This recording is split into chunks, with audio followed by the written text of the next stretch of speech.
Hey everybody, welcome to the latest episode of The Rock Experience with Mike Brunn. Today we're going to take a look back at the 1998 Kiss album, Psycho Circus. We're going to go track by track, giving you our thoughts and opinions of each song, as well as talk a little bit about what was going on in the music industry at that time. Lots of fun in this episode. I think you guys are going to really enjoy it, so let's jump in and let's get started.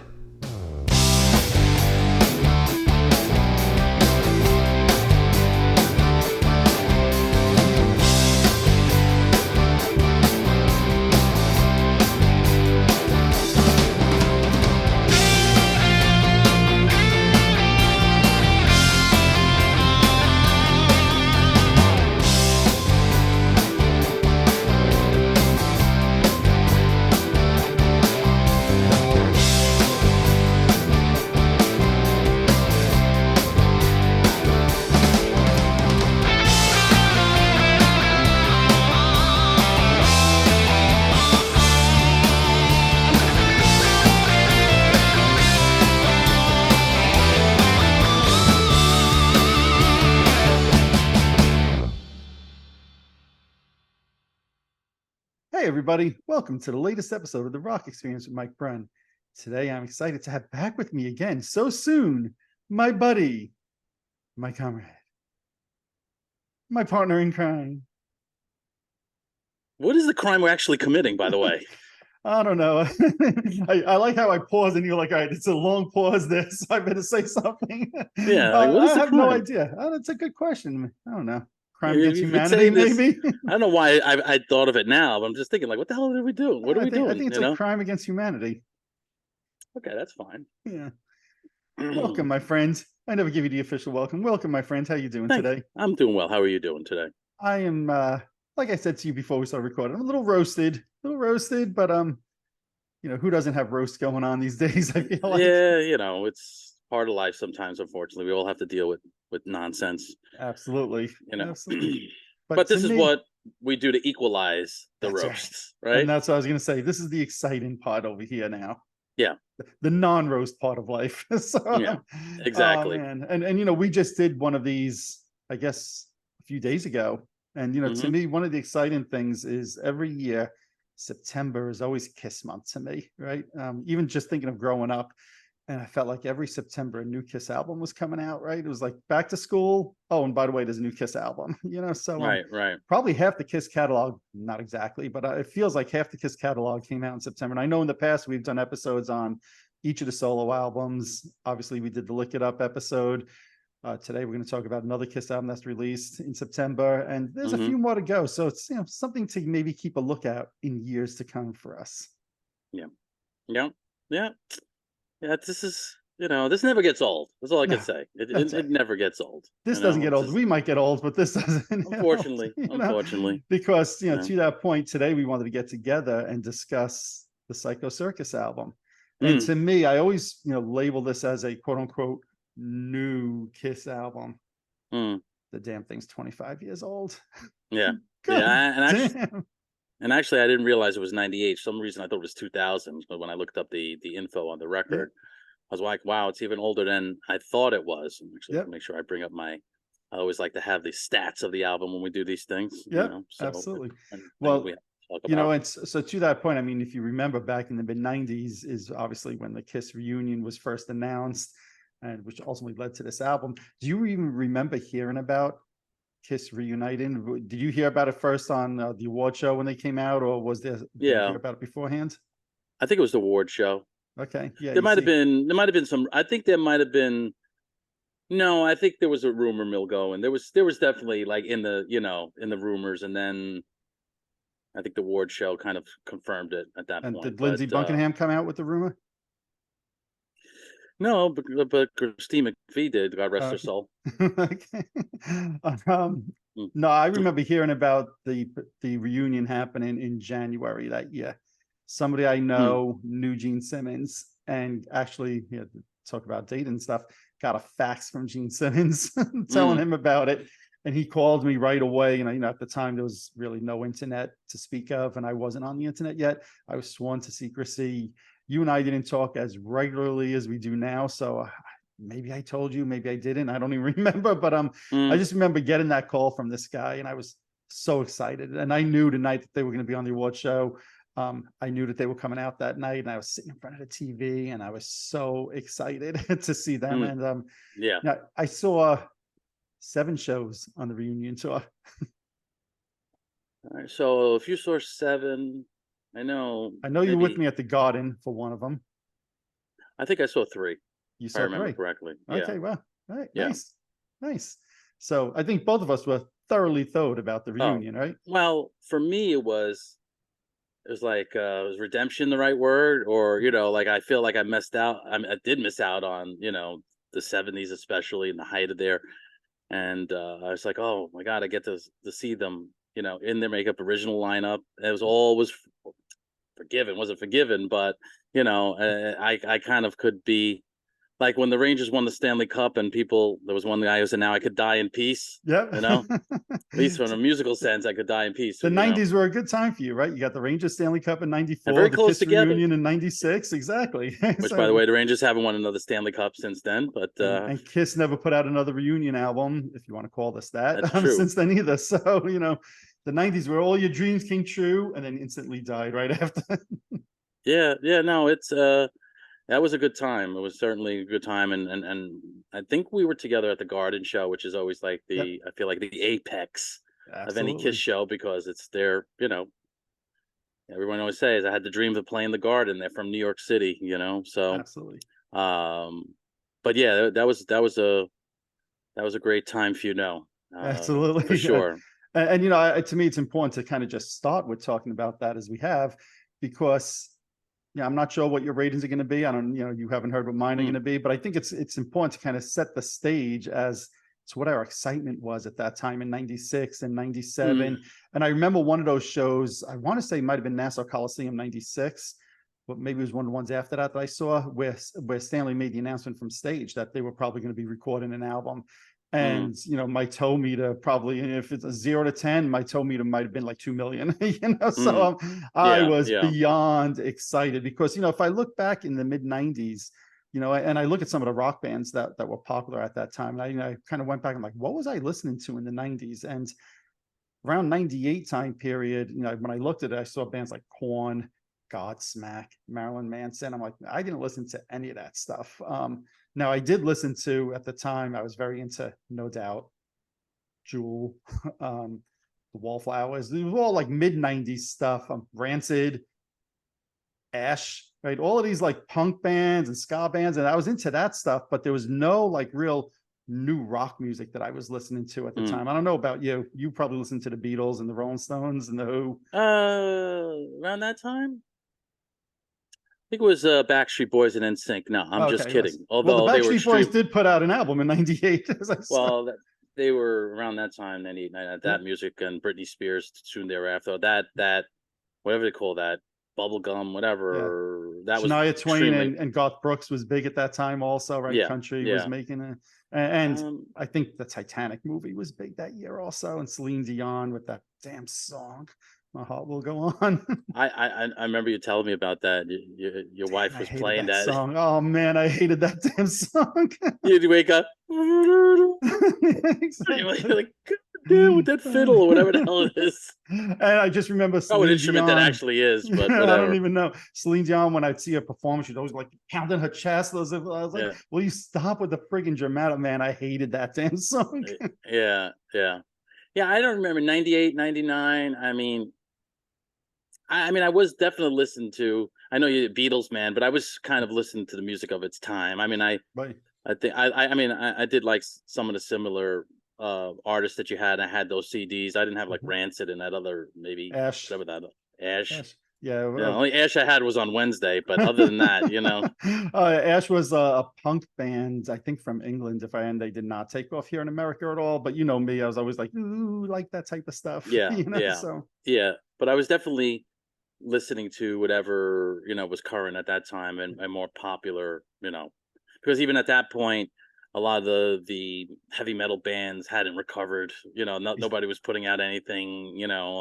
Or if they were, nobody was paying attention to it. I think Right. a lot of the bands kind of 94, 93, 94, 95, and that was it. They just said, all right, the record companies just said, you lose, you're done, Yep. and ushered in a different generation. I mean, I was listening to still Chili Peppers, the new albums that they were coming out with. Sure. I forgot what album it was, but I was very thawed about the album that who was the guitar player from Jane's Addiction played on? Dave. No, What's Dave Navarro? Yeah, Navarro. that Yeah. whatever. Yeah.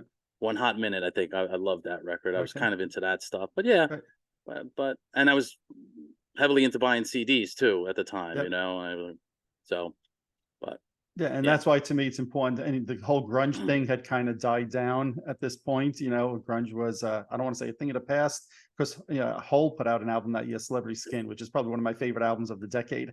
But it's definitely not grunge like at all. It's more popish. She did that with the guy from Smashing Pumpkins. I forget what his name is, the lead singer, but whatever. Regardless, Billy Corgan.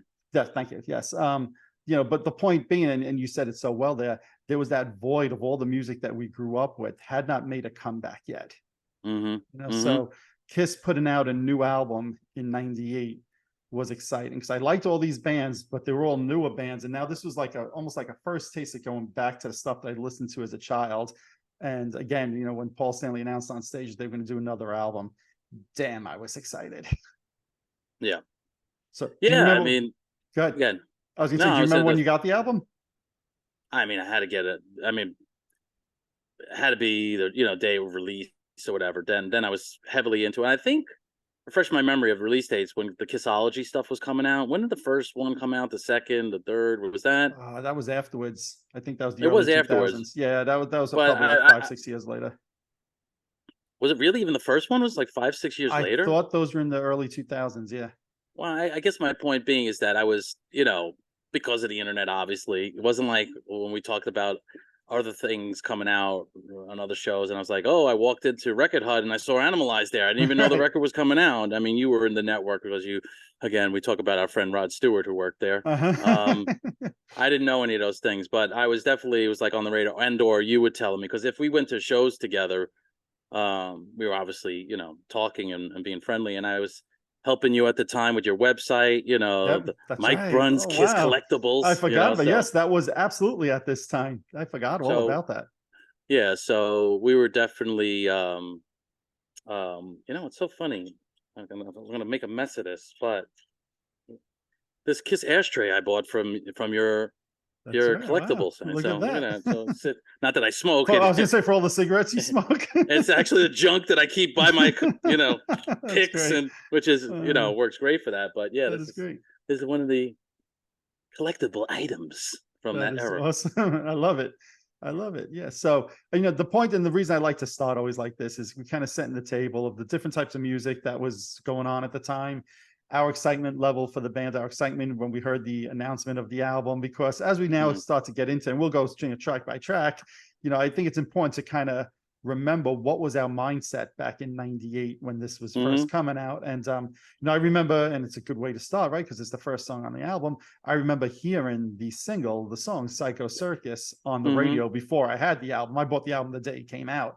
I couldn't run to the record store fast enough, but I remember hearing the single on the radio. And I guess let's just start going through the songs one by one, and we'll give it our ratings. And like I said on previous episodes, when we do this, we'll rate these from 0 to 10.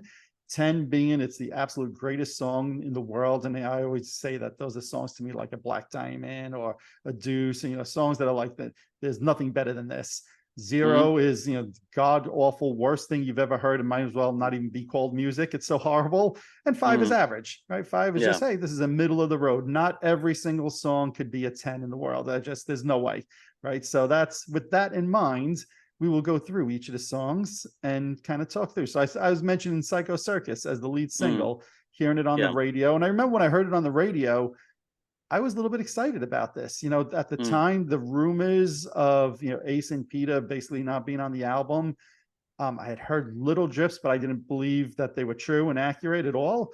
And I believed that Ace and Peter were on the album, I'll say front to back at the time. And when I heard this song, I'll be honest, there was nothing in this song that made me think that's not Ace or Peter. Now, maybe you as a Mm-hmm. drummer could hear it, but the solo in the song, which we now know is Tommy Thayer, is very Ace Frehley-esque. And Mm-hmm. I liked the song. I liked it back then. I like it now. I can't say I love it though. Mm-hmm. There's something about it that just seems a little forced, if you will. So I Mm-hmm. think it's a good song. It's not a great song.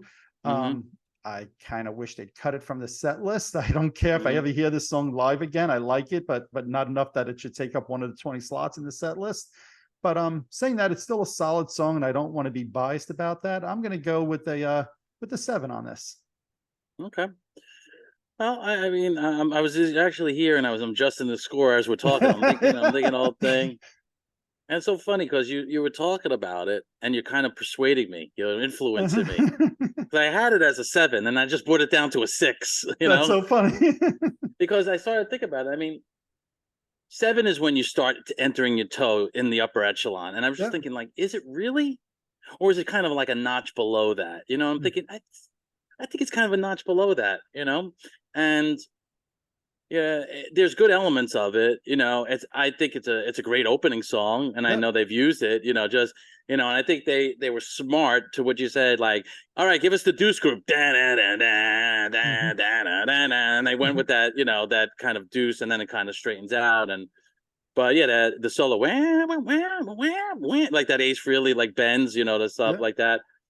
When you listen to it, there's nothing in there that would give you a clue that Ace or Peter. However, I'll make some notes about Peter later on the one song that he did play on, and he did play drums on one song, as far as I know. But yeah, I think I had it originally as a 7, but I'm thinking more as a 6. I always kind of bother me where he said circus, you know what I mean? It sounded forced, you know what I mean? Like, it's like trying to say circus. That's how you say the word. You don't say, I'm going to Circus. Well, it's funny you just used the word forced, and if that's a criticism I have of the album, the whole album has this forced don't feeling even get me to it, started. you know? Don't spoiler alert, I'm about to go ballistic. Okay, all right? so we can talk that towards the end, but that's so I agree with you. Yeah. There's something with the vocals delivery does feel a little forced. Yeah, and that always kind of though when I saw it live a bunch of times, it was always a great live but I agree now, and I understand why Kiss looks at their catalog and all right, what's our last 2 albums or 3 albums, right? So it's Sonic Boom, it's Monster, and I'm not going in order, and it's this album in the last 30 years. New, all right. So all right, we want to be like, all right, want to recognize that, we did write some songs, and they, Absolutely. they're not going to do anything from Carnival of Souls, and so I understood why they were doing it, but I honestly think, and thinking about other songs that I gave 7, songs I like much better than this song, I'm knocking it down to a 6. Okay, and it's funny that you said I talked you out of it, because as I was talking, I had 7 written down. I'm like, would I go with a 6.5? Would I go with a 6.5? And I said, yeah, I'm gonna stay with a 7. It's maybe I'll go with a 6.9. How about that? You talked me down to a 6.9. Yeah, well, that's originally what I was putting in there. I was like, it's not quite a 7, but I still think I feel good about my 6. Okay. So this was I'll just, again, spoiler alert, these numbers could change instantly. This record is very, I don't even want to say, because I don't want to spoil it, but it's, to quote you, this is something, the band, there's something just, it's like, it's very even, but not even in a good way. That's the best way I could say it. I agree. So let's keep it rolling, because I'm marinating. Rolling. All right, so let's go to the next song then. Within, the first Gene song on the album. I'll go the first. leftover Carnival song. Yeah, Leftover I'll Carnival go first. songs. This is not the worst Kiss song in the world, but it might be my most hated Kiss song. Okay, and I say that because everything about this song is not reunion Kiss. Right, so we were just talking about how excited we were, Ace and Peter coming back to the band. I love what Ace brings. I love Peter's feel on those old albums, and I know he was a different drummer in the 90s at that point. But you listen to this song and you're like, that does not sound like Ace. That does not sound like Peter. This does not sound like reunion era Kiss at all. It would be at best a very average Eric Singer, Bruce Kulick era song. There's a reason they left it off of Carnival of Souls, because it's just very average at best. When you now start to push it off as a reunion era song, like you said before, Yeah. No, no. And then this Mm. is the showcase song that Gene does in Concert Hall Tour. Double Yeah. you Yeah. know, Yeah. and then they tack the Peter Chris drum solo at the end of it. It's just like, to me, that's why, like, in some ways, this is my most hated Kiss song, because Mm. it's everything that this song Boomerang of represents. this boomerang of this song. So it's funny that you said that, because I was thinking about that when You I know, we got to rate re anything on our boomer meter. So yeah. So this is a better written song than Boomerang, but like I said, I hate Boomerang. At least represents the era that it's a part of. It might not be a yeah. great song, but it represents the era. This does Yeah. not represent Reunited Kiss to me at all. For Yeah. that reason, and plus the fact that it's not a great song, I gave it a 3.5, which I think I'm being a little generous with. Yeah. Yeah. Yeah, this song Yeah. gets me angry. Yeah. No, it's fucking monotonous. It's the bridge is terrible. Gene's it's so like and it picks up I wanna feel. I mean, that's better. But then it goes into a bridge that's terrible. It goes Yeah. nowhere. The guitar solo, like you said, it's so like, you know, if you were trying to write a record and kind of recapturing Kiss, you want to hear something that sounds like Rock and Roll Over. Period. End. That's the best album to me. Is like that this record should have been, you know. And this song just does not fit, especially when you find out later on that's a fucking scrub song from Carnival of Souls. And you know, I like Carnival of Souls a lot. And this song, even on that album, this is I'm thinking right off the top, it's still the worst song. If they would have put this on there, it's not like, well, there's another song on that album that I know you're not a fan of that record, but this song, this is better than some of the songs on the album. But you know, when we spoke about like what the music scene was like in '98 when the album was coming out, I purposely mentioned how grunge was pretty much a thing of the past. Yeah, this kind of hops back to that 3-4 years later. The song is out of place on a Kiss reunion album. The song is out of place for the time period it was released, and it's not a good song. Yeah. Yeah. You know, shame on Kiss, shame on Bruce Fairbairn, God rest his soul. Yep. Yeah, this song does not belong on the record. And to that, I mean, and this is a stretch giving it a 3, just because it's some musical. Like I'm trying to listen to the whole song, and any of these things, I'm also listening to creativity. You know, that kind of thing. I'm going to give this song a 3. You know, it's two notches below average. It's not horrific, you know what I mean, but it's pretty bad, you know. And I think 3 is even being generous, quite honest. Well, I went 3.5, you went 3, so clearly we agree on this one. Yeah. Next up, I pledge allegiance to the state of rock and roll. You want to go first, my friend? So yeah, so this starts a string of very similar songs to me, and as far as how I rated things. It's a good song, you know. It's the bass line is awesome on this. I don't know if Gene played on it, but it's so beautifully mixed. Yep. It's awesome. That was my favorite thing. It's your classic Paul Stanley song. Lyrics not too cheesy, because there are some on the rest of this record. It's like, oh God. And so I think this, you know, this is above average, and I gave this a 5.5 rating. Yeah, this is one of my favorite songs on the record, actually. I happen to like Stanley's vocal performance in this song. I think the song itself is catchy. I know they did it in concert a few times, I think in 2004 in Japan or Australia, I forget where. It's a song I wish they had done on the cruise one year, because I do like it. I like the mix on the album, like you said. So I actually went with a 7.2 on this one. Wow. I'm going to pull out some other friggin' scores of some classic Kiss rock, and you better be. I will listen to this song every single day of the week above something like Cold Gin. Well, that's an obvious, you know, but I like the song. I think it's catchy. It's, again, it doesn't sound like Reunited Kiss to me, though. That's the one problem, and I'm going to probably sound like a broken record with that. But it doesn't take away that I think it's a good song. Okay, fair enough. Fair enough. As I'm looking up some old scores, if I could find them quickly, but go ahead. Okay. Okay, so we want to go to the next one? Yeah, Into the Void. Okay. You can start. Okay. I think I started the last one. All right. Well, like you said, I'm taking over your show. You start. It's all good. Like you said earlier, there's only one song that Peter Criss plays drums on the whole song on, and this is it, right? Into the Void. Supposedly Ace kind of demanded that the entire band play on the song. Peter played drums on it. It's certainly, when you listen to the album front to back, you could hear the difference in the drumming style on this song compared to all the other songs. And it becomes painfully clear at that point that, hey, that's probably not Peter on those other songs. It definitely has that Peter Criss feel to it on the drums. The problem I have is that the song is just very average, So I'm excited that this finally feels like reunited Kiss, but I kind of, as far as Ace songs go, this is Ace songs and Kiss near the bottom of the list for me of songs that he recorded while in the band. I get excited that Peter's on it. I get excited what it represents, but I want to be honest about just thinking that it's a very average song. So I originally had it down as a 5, and I went to a 5.1, and I gave it the extra 0.1 because of the fact that they at least had Peter Criss on the song. So but to me, it's just an average song.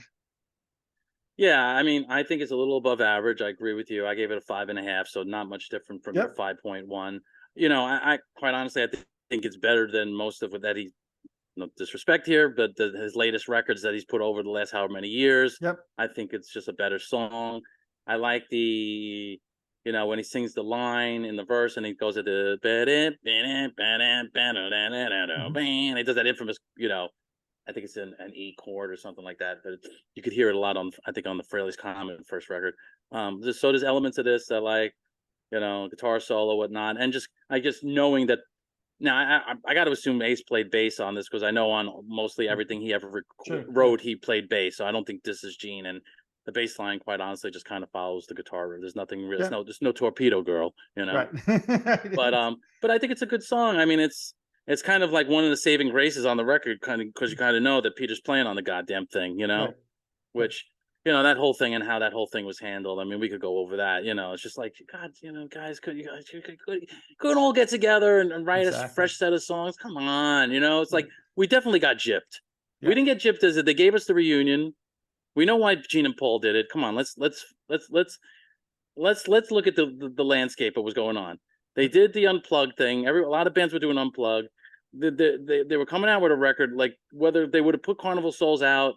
When they were doing it wouldn't have done well. Right. It wouldn't have done well. Where was Kiss going? Gene and Paul knew that for years that they were struggling. This was an easy, cash cow for them. And they probably went into it thinking, all right, we're gonna have to deal with these two fucking knuckleheads, but let's see how it goes. Times change, people change. Everybody's loving each other when they see each other. That happens, you know what I mean? And so it was the right thing to do.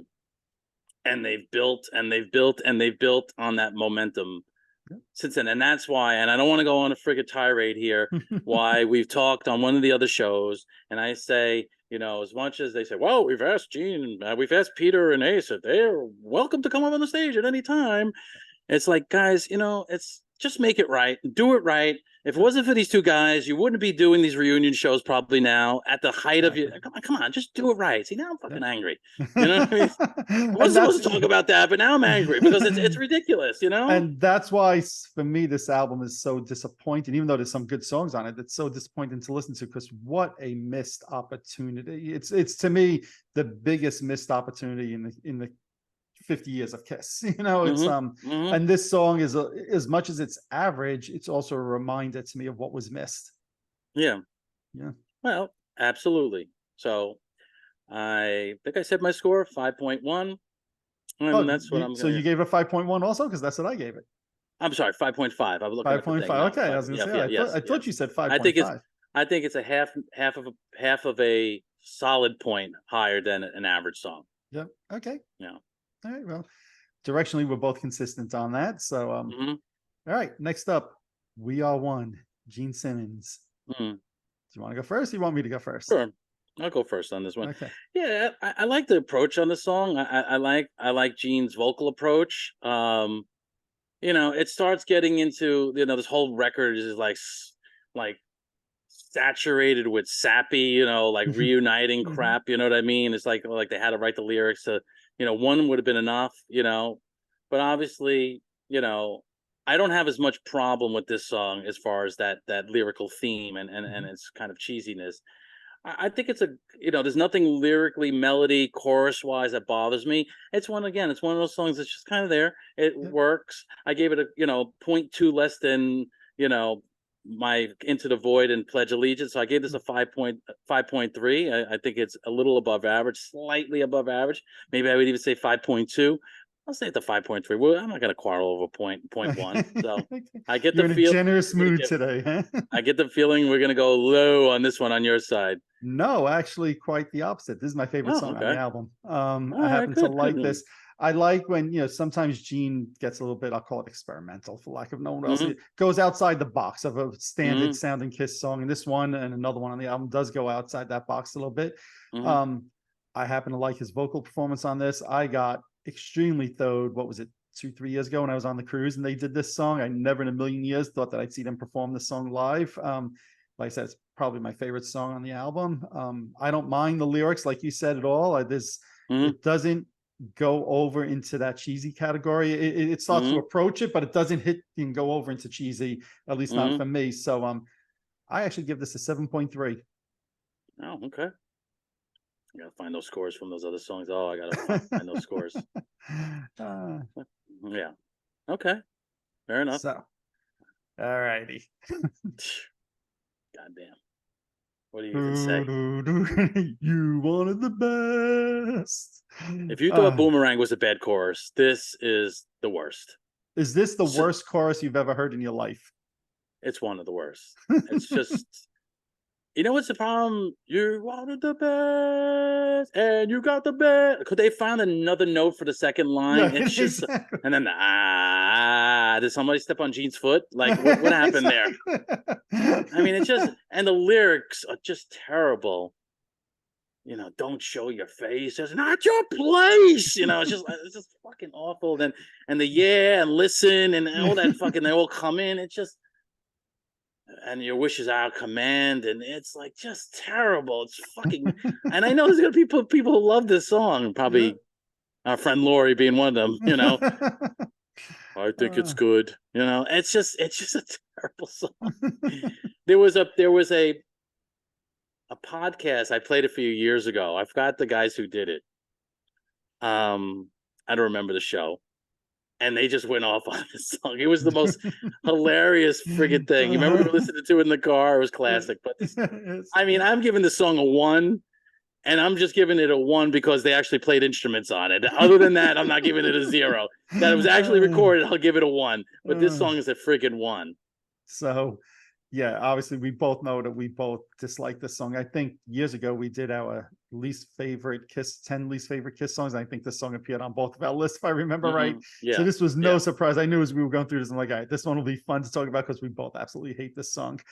Yeah. When I listened back to it again, I tried to say, all right, I know that I don't like this song. Is there any redeeming qualities to the song? Or is it just, is it better than Boomerang? Right? Well, it's got the nice bass slide in the beginning. And it's got the cool train beat. Yes. Yeah. I like that. So I that's like why. that. And it's got a good riff. It's got a good riff. So that's why I gave it a 1, because it had some, to your point, it has some redeeming qualities. I like the solo that supposedly Ace did in this one. I like the solo in the song. I even could say, as cheesy as all the lyrics are, I like Peter's vocal in this. I like the way he delivers his lines. I don't like the lines and the lyrics that were written, but I like the sound of his voice in this. So I was trying to find things I could say, hey, that sounds good. That sounds good, because I know I don't like this song. I will say, when you and I got the Gene Simmons Vault, there's a demo version of this song. It's called Just Give Me Love, right? And it's different lyrics. And I remember when I heard that demo, I was like, that's not bad. That's not, because it's a good riff in the song. It had potential until they wrote those damn lyrics that are horrible, and until that freaking chorus comes in, which is just, I mean, torture. I'm going to go with a 2.5 on this. And I started in my mind with a 0, and I went with a 2.5 because I said, well, I do like Peter's vocal performance, and I do like the guitar solo, and the riff is okay. So there's some redeeming qualities, but 2.5 is not a good score, obviously. No, not at all. Not at all. So there you have it. Yeah. So okay. raise your go. We're gonna flip the album over. even though we both had this on CD, right? We're Hmm. gonna flip the album over though. Raise Your Glasses, the first song on the next side. I'm curious to hear your take on this. I think I know where you're gonna go with this. Hmm. Well, again, lyrically, it's kind of matching everything. I don't even know if it's Paul's fault or Gene's fault with this. From a lyrical standpoint, or theming the songs in such a way that Yeah. I know Holly Knight got a co-write on this song with Stanley Roper. No, I'm just kidding. But it's interesting, this song, because I gave it a good score relatively Okay. based on the record. I gave it a 5.6. Okay, Okay. I didn't which expect was that. like a I thought you were gonna point be under five. no, which is a point one higher than I gave a Pledge Allegiance, which I know you like. Mhm. I, I I like the chorus a lot. It's weird how the verse goes into the chorus. It almost sounds like an edit. Yep. It's so I'm saying something good about the song, but it sounds almost a little disjointed, like how it was written. Like there's no drum fill that leads into it. It's Yep. from what I remember. But Stanley's vocal musically, it's got a good hook in it. And again, I felt like it was a little bit of above average. A little bit, I gave it to the Void 5.5. I gave up Pledge at least 5.5. Maybe I just like this a little better. Tomorrow I could like at least 11. That's Mhm. why I said this. This could, like I always said, we could fluctuate these numbers. But Sure. yeah, I gave this a 5.6. Okay, yeah. So, and you touched on this a little bit. I like the chorus of the song a Mm-hmm. lot. I know it's a little cheesy lyrically, but I think Mm-hmm. it's got a good hook. I like the Yeah. chorus. The verses, to me, they fall flat a little bit. They're not Mm-hmm. bad, but they Yeah. they don't grab me the way the chorus does. Yeah. Um, I think it's a good song. It's not a great song. I happen to think, there's other songs on this album by Paul that I like a lot better. Mm-hmm. I know you're not big on the demo side, whereas I am. And there's a song they demoed called Body and Soul, which, Mm-hmm. feels similar in style to this, to me at least. And I happen to think that would have been a better song. As much as I do like Raise Your Glasses, and there was a collector's Mm-hmm. version that came out of Raise Your Glasses where the drums sound much different. You probably would like that version a little bit better. Even it's a little less polished. Mm-hmm. So I remember buying that in the '90s. I'll give this a 5.8. Okay. So 5.6, 5.8. Put that down. All right. Now I know what's about to happen. It's not going to be good on your side. We've talked about this one for many of you years. So why don't you Well, start? okay. So when I think of this album, I always think of You Wanted the Best as the song that's the worst on the album to me. And I listened to this album a few times before we recorded this, just to kind of really make sure I refreshed myself with this. And every time I listened to it and this song came on, I'm like, God damn, this 4.5 minutes of my life I'm never going to get back. you know, Mm, mm, the more I listen to it, the more I know I never liked it. Damn, I hate this song. I hate that. This we talked before about things sounding forced. This sounds so forced. Like, hey, we need a ballad for Peter. Let's try to write one. Let's try to write one like Every Time I Look at You, but nowhere near as good. I mentioned before how I like Peter's vocal performance in the song You Wanted the Best. His vocal performance on this, I know I've said these words already a few times now, it falls a little flat to me. The mm, song goes nowhere. I don't like the way him and Paul sound together. This is maybe one of my least favorite Kiss songs, period. mm. So I know I said earlier, Within is the song that gets me like the most angry, Yeah. but I could find some redeeming, like I couldn't find any redeeming qualities in this song. And I Mm. came to realize after giving a few listens, I could honestly say I like this song less than You Wanted the Best, because at least You Wanted Wow. the Best, I So could was see this get a like, zero? so I was like, You Wanted the Best has a good guitar solo in it, at least, Mm, so I could, and that the beginning part of You Wanted the Best, that, drum part and the guitar riff, I'm like, all right, so at least there's elements I could stand and listen to for a minute. I couldn't find anything and finally found my way. mm, When Stanley comes in, I'm like, shut up. You don't sound good with him. I'm giving mm, this a 1, and I'm giving it a 1 because they played instruments on it. Like you said, somebody played mm, instruments. I'm not even sure that there's any Kiss members mm. who can play Yeah. instruments. I give it a 1. This is a song, if I never hear again, I am totally fine with never hearing this song again in my life. I could have given this a 0. That's how much I dislike this. Wow. I mean, I always knew your disdain for this song, Dave Dave disdain for this, Disdain. but And it grew as I listened to it again. I'm going to come from it, and I think you've known through the years that I've never felt as strongly, as not nearly as strongly. Yep. As you, yes, there's certain things that you said there that I believe to be true. Is it force? Was they say like we got to write a ballad for Peter? Is it at every time I look at you, kind of clone, in a ways, there's certain elements of that. As a matter of fact, when I was listening to it yesterday, I was like, did Bob Ezrin have anything to do with the song? I didn't remember. And I looked at Bob Ezrin, obviously it's saturated with Bob's musical juices, his gravy, whether he's playing the friggin' Fender Rhodes or the string orchestration. However, as a songwriter, and I'm going to say, and I'm not saying as a successful one, but as a songwriter, there are elements of the song that I think are strong. I think it has a good melody. I think it builds how it starts, yes, Paul coming in the bridge, not a good choice. And it kind of rubs you the wrong way. Didn't need that, you know what I mean? You could have doubled Peter's voice. Agreed. Hence, have Ace sing with him. That would have been even more interesting. Yeah, that's a very interesting concept. Yeah. Do you remember when we used to hide away? We danced the night away. Dance the night away. We danced the night away.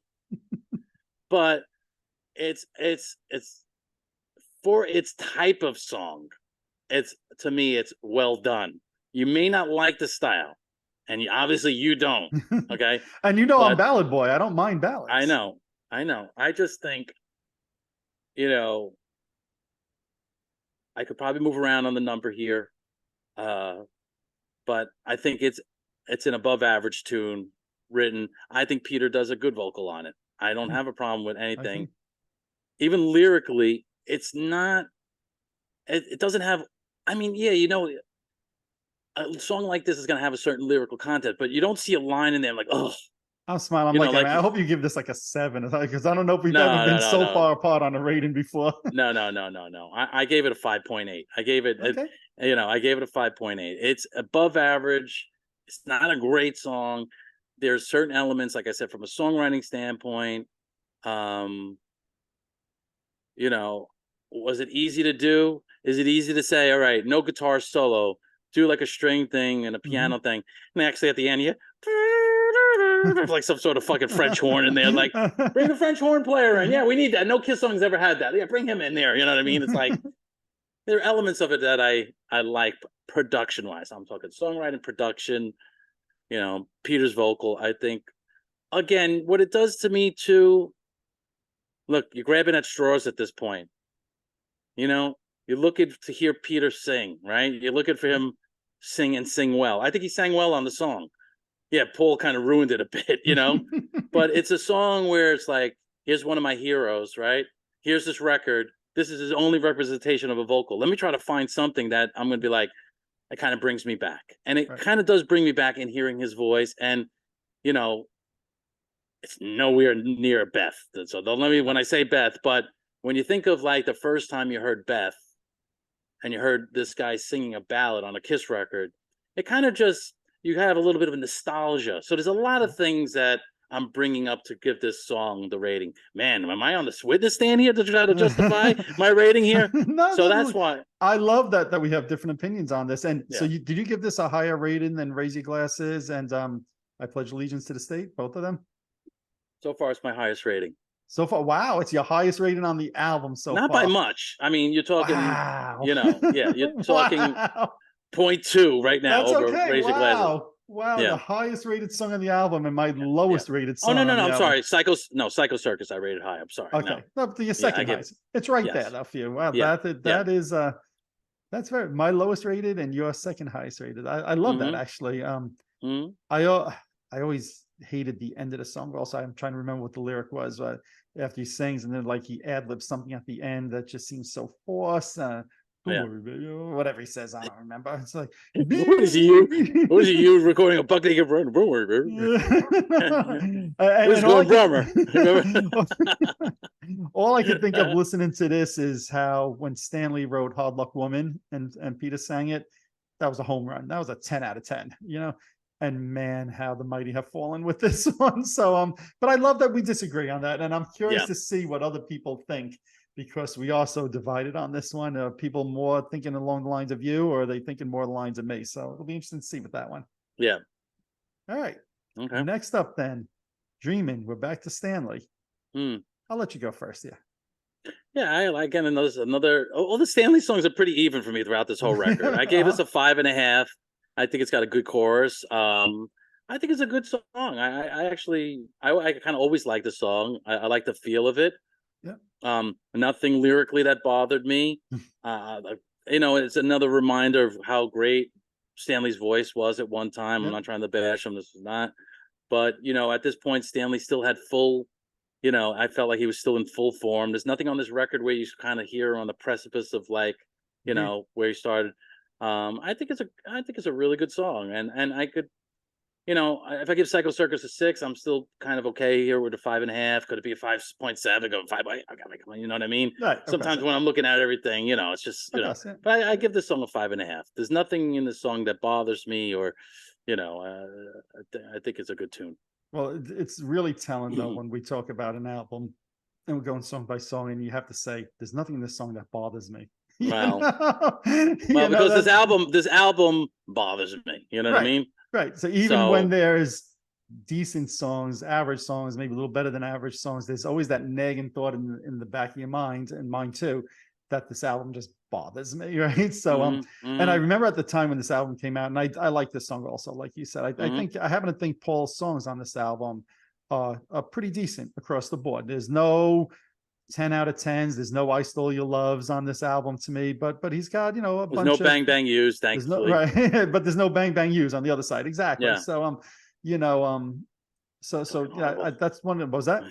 Fucking horrible. Yeah, exactly. Thinking about that song. Exactly. But, I remember when this song and the album first came out, then there was the lawsuit that Alice Cooper's camp, not Alice Cooper himself, was suing Kiss because supposedly this sounds like I'm 18, and it's just I never thought that was valid, and you're always going to have songs that sound similar to each other, whatever. And I know Alice Cooper apologized to Kiss. He had nothing to do with that. It was whoever owned the rights to his music or whatever sued them. It's just silly. But I think this is a solid song, like you said as well. So I actually went with a 5.7 on this. All right, so very close to mine. Yes. Awesome. Wow, wrapping it up, right? We're getting close. Wrapping it up. That's the last song on the North America release. Journey of 1,000 Years. I'm going to go first. No, I'm going to let you go first on this because I don't want to taint you. I'm just going to say, God bless Gene. He does try to go out of the box. I think and take chances more than Stanley does. And, I love the chorus of this song. It's got, and I forgot, I was like, this is an awesome, climactic. I was just like, this is great. And it's got a wholly different vibe. Again, should not have been on this record. Let me just make this clear. This is not but I give Gene credit for trying to be creative and do something different, and there are elements of the song that I, quite honestly, really like. He's got the only songwriting credit, so this is supposedly all on his own, which makes it even better to me that he didn't get influenced by, he was collaborating with the guy from Alice in Chains, and so he came up with this. I think it's a cool tune. I really enjoy it. I gave it a slight notch under Dreamin', and I gave this a 5.4, but still above average. I didn't. Oh my god, I love this song. I didn't think it's better than Psycho Circus, but for a Gene song, which traditionally sometimes he has a lot of the clunkers on any given record, or as we've said, they're boring, or they just have that one tempo that we can't stomach. I like this song, so I give it a 5, almost a 5.5, a 5.4. I give this. I actually thought you were going to go a little higher than that personally, because I knew that this is probably your type of song. So you actually could say that you Finally Found My Way better than this song. Well, you see. So again, this is a tough thing, okay?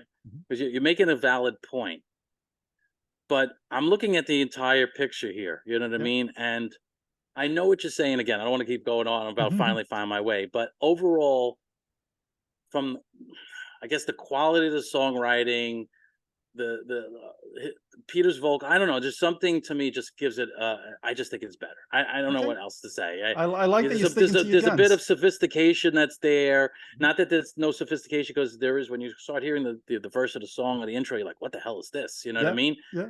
But so again, on any given day, I could flip the score. I could give this a 5.8 and give the other one a 5.4. Right. They say prices are subject to change. Well, Yes. Ratings are same subject thing to with change. this. Right, right, Yeah, right. so the same thing with this. Right. Yeah, look, I I personally think, we always heard all through the 80s and obviously with Psycho Circus as well. This is the next Destroyer. This is, whatever. And this is a song to me that does harp back to Destroyer. This is mm, the 1998 version of Great Expectations to me from Gene, mhm, only in mhm, my opinion better. So that's one of the things I think he got right on this record is just, if he was going to try to recreate that feeling or vibe a little bit. I'm not saying they sound similar, but there's mhm, to me, I see similarities in the songs.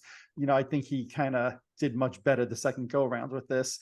There's still something that seems to be lacking to me in mhm. the song. I'm not sure what exactly it is, but I do think Well, it's a well. Go ahead. What I were you think the saying? chorus is much better than any of the verse. From a Agreed. Mully. I think that's what it is. That doesn't put my score higher Yep. Yep. because when it But gets to the chorus, like, oh yeah, this is, you right. know what I mean. Yeah. That's And I like the way it builds there. And I like the acoustic guitar parts that are like embedded mm, in the verses. I like the whole like end of the song as it's starting to mhm, fade out a little bit. And mhm, supposedly that might be some Peter Criss drum fills in there. There's rumors that have gone both ways. So who the hell knows? But it's a good song. I don't think it's a great song at all. I'm going to go with like a 5.2 on this. okay. And then, all right. So At the I do scores. want to add and talk about the international bonus track for a minute, but just talking about the North America, the US release, the one that we bought. What is your overall rating? What's my overall rating? Well, mine rounds up to 48.6 overall score with an average of 4.86, which says the record is slightly below average. Right. Yours is 50.25 with a 5.025, Mm-hmm. which yours is saying is It's just about average. average. Yeah. Yep. Exactly. So I mean, we're both right there in that same Mm-hmm. range there, where we're saying that this is just a very average album. And Mm-hmm. to me, the problem that I have when I listen to this is it just feels very robotic. Even Mm-hmm. the songs that are good just get, I feel like what it like.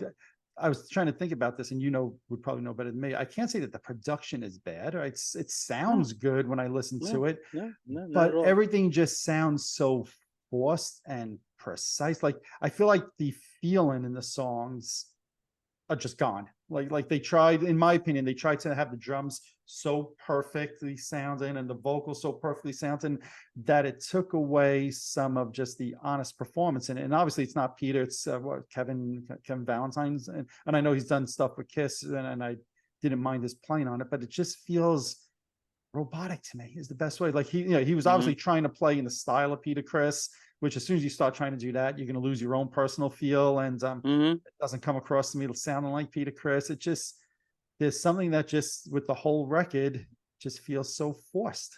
Mm-hmm. Mm-hmm. I agree. I totally agree. Yeah, and it's Yeah. a shame to me because think about where we started, how excited we were, how many shows we saw in the reunion tour, how excited we were when we saw them come out on the award show that night for the first time. Um, I said it before, I'll say it again. If I look over the 50-year career of Kiss, this is the biggest disappointment. It might not be the worst record. I think there's a couple of records that are worse than this, and I think there's some good songs on this record. But if you ask me my biggest Kiss disappointment, this has got to be number one because what it was Well, it supposed won't to stay number represent. one. It won't stay number one on your charts. Why not? Think about it. What potentially in the future could Be more disappointing than this? I don't know. What are you thinking? Ace and Peter never joining them on stage again? Oh, well, yeah, you know what? I'm at peace that might not happen, and that's okay.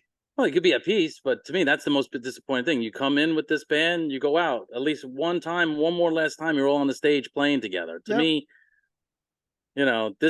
this album could be forgivable. That's not forgivable, in my opinion. Okay, That's the way that's I see it. interesting. Yeah. I'd probably say this album is more disappointing than if Ace and Peter don't come out on one of those last shows.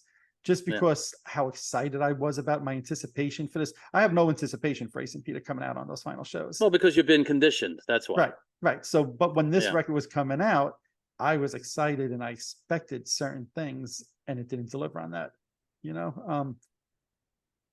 And we'll never get that opportunity again, ever. Mm-hmm. at least over the Yeah, years. I've seen the unfortunately. original four play a number of times. I've seen Ace play with Paul and Gene in the last 5 years. So Hmm. Kiss Cruise, this was a one-time opportunity to get another album from our childhood heroes. And they blew it. They I really blew it. blew it, Yeah, in my you're right. opinion. You're right. Now, the international release does have an extra song on it, right? In Your Face. Right. So beforehand, I told you, oh, make sure you listen to that song. Did you remember, Mm. like in the 90s, did you have a copy of that? Like, No, I no. didn't remember it. I listened to it. I mean, it sounded familiar, like I've heard it before, but I didn't really remember it. It wasn't like, oh, I never heard this before. Right. Um, yeah, So for you, but you were coming in kind of, I'll say, cold on this song then, not having heard it for yeah, decades. What was your thoughts? yeah, and it was okay. I was interested to read, and Gene wrote the song. It wasn't even an Ace song, and it just Ace sang on it. Am I wrong on Yep. that? No, no, you're right. Okay, okay. Yeah, I mean that it was okay. Yeah, it's on par. It wasn't like, oh my god, this absolutely should have been on the record. I didn't think it was better than Into the Void, quite honestly. Okay, You know, interesting. Yeah. You see, I do. I think it's better yeah. than Into the Void. Um, I I did. I wish, didn't hear the hook. Maybe I mean I listened to it once. You asked me to right. listen to it. I Yeah, didn't yeah. really hear the hook Right. or hooks in it. It just Mhm, sounded mhm. very kind of, you know, Yeah. No, no, look, uh, it's not a great song. If I was rating it, I'd probably give it like a 5.7, I think. yeah. It's a little bit above average. Um, I wish they put it on the album, but I think that says more about the album than this Well, song, you know? again, it would have been better than Within. It would have been Yes. better than, I know you were going to say probably. I finally found my way, but yeah, it could have. It could have definitely replaced. Oh, you wanted the best, Right. Exactly. Yeah. Exactly. And So. that's to me another thing with this record. If you go back, and I know again, you're not a huge on the demos like I am, but one of my all-time favorite Kiss songs is It's My Life, which they Mm, recorded for this album, and they put it on their box set, the version that they recorded, and it's got Gene, it's got Ace on vocals also. That would have been my favorite song on the album. How they could have left that off this album when they left it off the Creatures of the again, Night, it's like what the hell? I mean, that would have been far and I mean, away my favorite song. like, just did Paul have something against Gene with this song? Like, what the heck is it? I don't know. And Has even Gene ever commented why he's never? It's yeah, never he made said it he on the said record. that Gene that Paul didn't like it, so I don't know. I have to question Paul's judgment if he thought Within and You Wanted the Best was better than It's My Life. Mm, Now I know that yeah. Bruce Fairbairn also was, supposedly responsible for some of the decisions of what made the album and what Hmm. didn't. And supposedly he was up Gene's butt a little bit at first. And maybe Bruce just liked songs like Within, but between It's My Life and then there's another song that ended up on Gene's solo album, Sweet and Dirty Love, which to me is a great riff. And Hmm. those songs were so much better than Within and You Wanted the Best. And the album had potential. I think they made poor song selections. And then I'm Hmm. not going to hop on it again, but the whole recording of it, just Yeah. yeah. Yeah. What do you think of the album cover? Mm. I mean, they remember this whole. They were going for that 3D theme. Put on your glasses. Yes. Yep. You saw the tour, right? Yeah. What'd you Yeah. think of that with the whole 3D thing and all of that? It was interesting. I had never really seen anything like that. I thought that was kind of a cool thing. Mhm. That was fun. It was definitely fun. I thought that again. Kiss is always trying to push the envelope, trying to do something new. Cover's okay. And when you kind of move it, the cover, Yeah, the picture changes. yeah. I thought that was cool. I mean, it's kind of cool. Yeah. And then it doesn't have it is in the back. It has their faces or in like in the corners or something. Yeah, Or was in that the in the back it front? does. Yeah, not Yeah, right. in Yeah, the back it has. yeah. Yeah, I in mean, the front, it's. I think it has small little pictures of their faces and I like the mean, train or whatever. I mean, it blows away Animalize. But that's not saying much. I think Yeah, because I was gonna Animalize is say. not that creative. It's just the animal prints. Agreed. Back cover's cool. Agreed. But yeah, it's pretty cool. Yeah, I think Mhm. it's again for a reunion album. I wanted a picture of the four of them on Of it. course. And that should Um, give you an indicator right there when you saw the album cover. I'm like, all right, we're in trouble. right, right. Or if they were going to do a classic feel with some artwork on it, then you have to do better than this big train with little faces drawn into it. It just Absolutely. to me, it's just Miss. another miss for them. Yeah.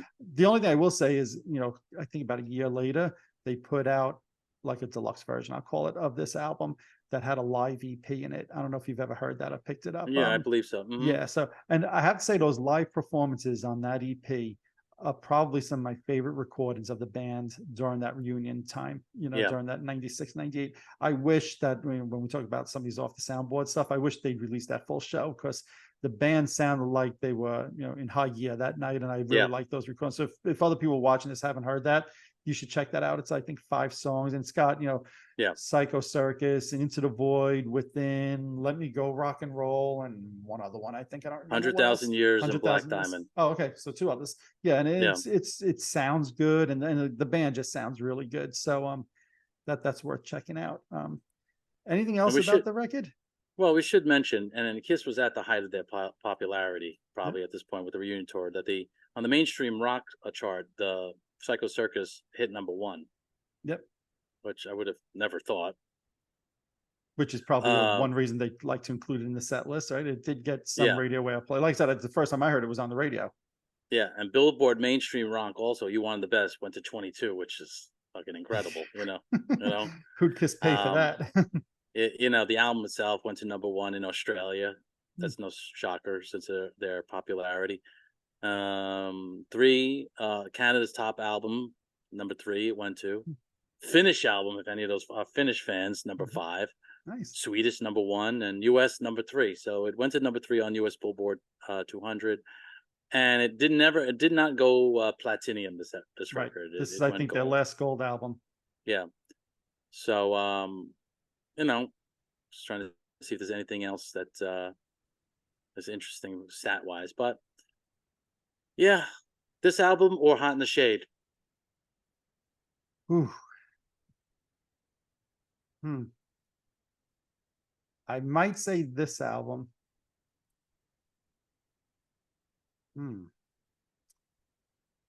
What I like about Hot, what I like about Hot in the Shade, as much as it's demos, glorified demos on the record, it feels like the band of 1989.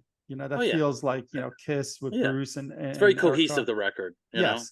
Whereas this just feels fake. Yeah. That's the problem. So I think that there's some songs on this album I like better than on Hot in the Shade. Rise to It or Psycho Circus? Psycho Circus. I'm going to ask you this question. I'm not going to know the answer. Forever or I Finally Found My Way? That's a no-brainer, obviously. I think Forever is a great song, actually. Yeah, right. And I happen to like on Hot in the Shade, Betrayed. Might be better than... And did you like not Hardest Stone? No, song. King of Hearts. King of Hearts. King of Hearts, right? King of Hearts is excellent. But there's a lot of dead weight on that album also. The best of that album and the best of this record, what's better? The songs we just mentioned. Best of Hot in the Shade is better.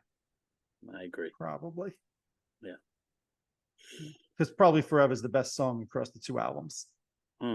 Yeah. King of Hearts, I think, is excellent. It's probably better than any of the Paul songs on this album.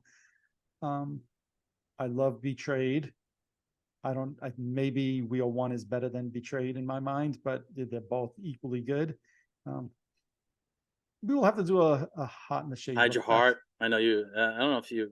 I like the song. Don't love it, but I think you used to like it more than you do now. Probably. I remember, because I was never a huge fan of that song. You were like, ooh, ooh, ooh, yeah, and you literally would go into the concert, go that. Ooh, ooh, ooh. Yes, that's exactly what I sound like walking into the stadium.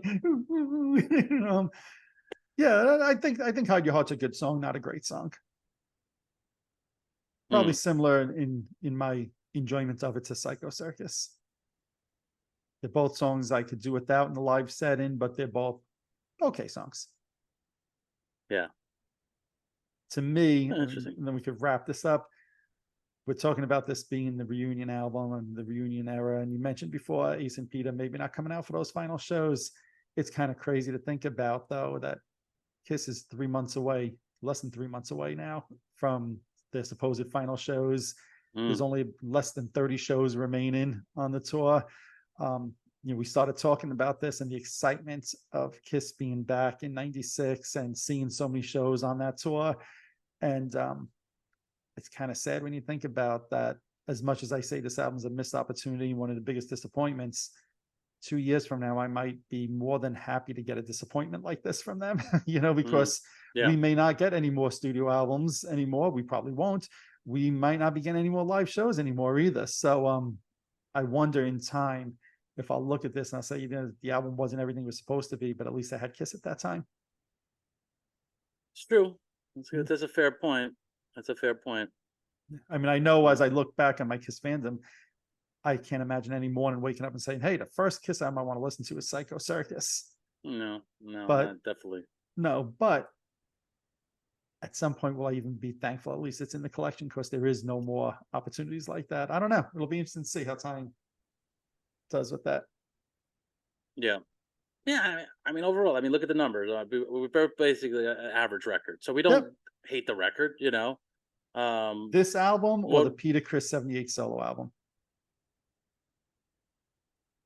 Oh, Peter Criss 78 solo album. I don't even know why I was pausing to think about that. I was like, did the screen freeze? No. Thinking about this? No. What I was starting to think about, and maybe what we should do is a follow up at some point, is this or Sonic Boom? Even though it's not, original lineup of Kiss, but just song choices. Yeah, that's, for me, that's an easy one, but I could save it if you want. I think we should approach that one in the near future. Absolutely. We'll have to do a look back on Sonic Boom as well. But I'm really curious to hear what the fans have to say about this record, right? Because I do think that fans do feel divided. I know some fans came in during this time period and probably loved the record. Others hated, I'm sure, and what it represents. I'm curious to see what people think about Finally Find My Way, and you and I having such different opinions on that.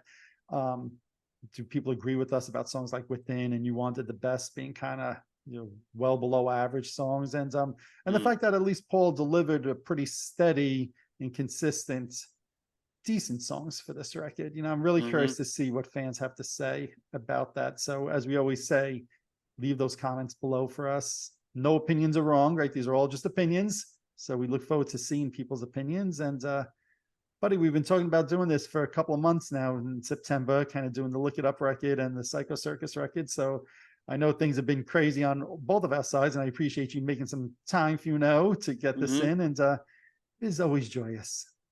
Always joyous. Always Indeed. joyous. And it's a nice break from the craziness that life brings that sometimes is not in our control. So Exactly. I always welcome, even if I can be a little indecisive of my timing of some of the stuff, but trying to make it work. Well, this was a pleasure, my friends. And on that note, I think we leave our fans with Double Ringo. Alrighty, everybody. Thanks for watching. We look forward to your comments. See you soon. Later. Awesome. Take care. Alrighty, there you have it. Our thoughts and our comments about the Kiss Psycho Circus album and era. We love to hear your thoughts and your comments about all the songs on the album and what you thought about the era as well. As we always say, there's no right or wrong answers here, and everybody's opinions are always welcome, and we look forward to hearing and seeing yours. If you're watching this on YouTube, hit that subscribe button below. If you're listening to one of my podcasts, subscribe over there as well. Also, head on over to Facebook and follow my page, The Rock Experience with Mike Brunn, where each and every day we talk about all the rock and roll music that you love. You can also follow me on Instagram and Twitter as well. That's it for this episode. Thanks for watching. Thanks for listening. See you all next time.